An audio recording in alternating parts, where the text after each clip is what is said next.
Hi everyone, this is Ayush Jaiswal and I am making an explanation video of our end-sem paper question first, where we have to see where we will discuss about CRISP-DM. CRISP-DM is cross-industry standard process for data mining. This is the most used framework to understand the organization and create a model for that. And it first we see its definition and its six phases and also why it matters. For it is a standardized iterative process for planning and executing data mining and machine learning projects.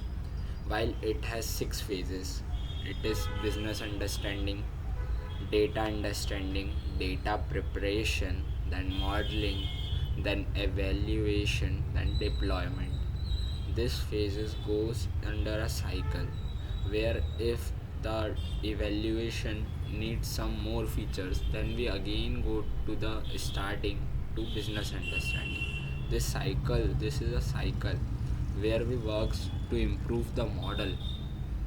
And why it is matter, it provides structure and reduce risk and ensure projects meet business objectives.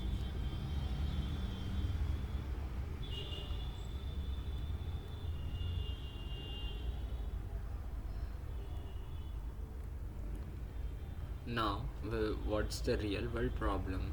For this are loan default prediction, where a bank wants to predict whether a new loan application will default or not using historical customer data.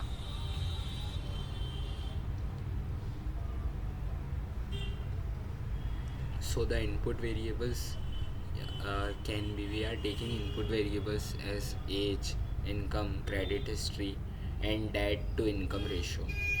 Now we will supposing the target output to be yes, no for default. Now in phase 1 we will see the business understanding. So objective is to define the business problem and project goals, where our goal is to reduce loan default losses and improve approval accuracy. And KPIs default rate, profit margin, approval rate, and model accuracy. And our constraints are regularity requirements, fairness in lending, and resource budget. Now in phase 2 we will go for data understanding, where data explore and understand the data. Data collection, gather historical loan records, where exploratory analysis using check data types, distributions of distributions, correlations, and data quality assessments, identifying missing values, outliers, imbalanced classes. Now, after understanding the data, we will go for data preparation. Now, for that, data preparation is clean and prepare data for modeling.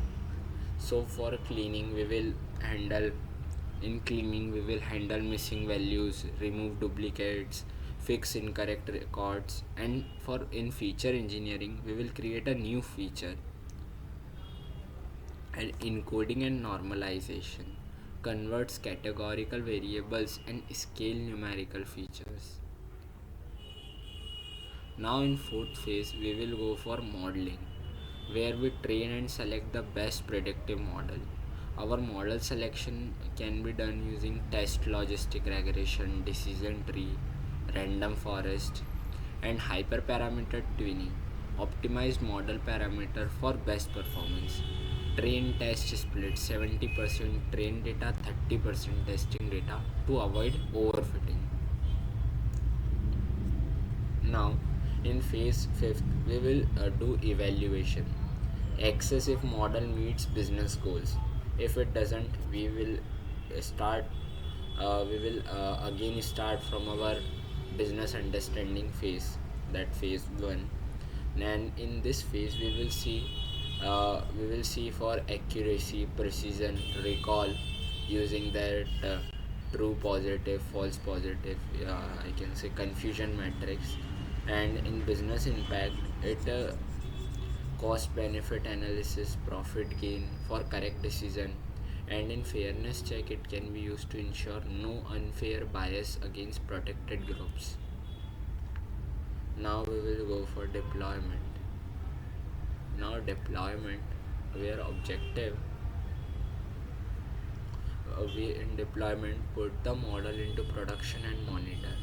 Integration, embedded model into a bank account approval software, where a track model performance and model drift over time.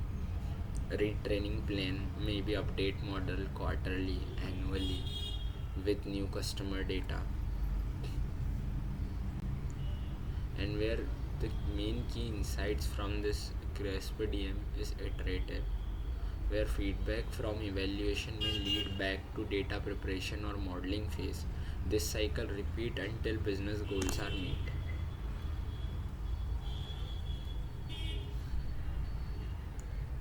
And a small summary about this, that CRISP-DM works on a feedback base also, where feedback can also be used to train the model again.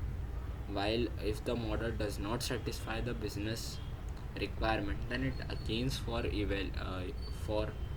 the all phases from 1 to 5th, that is business understanding, data preparation, data understanding, and then modeling.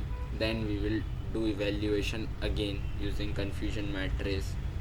If it doesn't work, then we'll do this again until we find the perfect model for the to achieve the goal.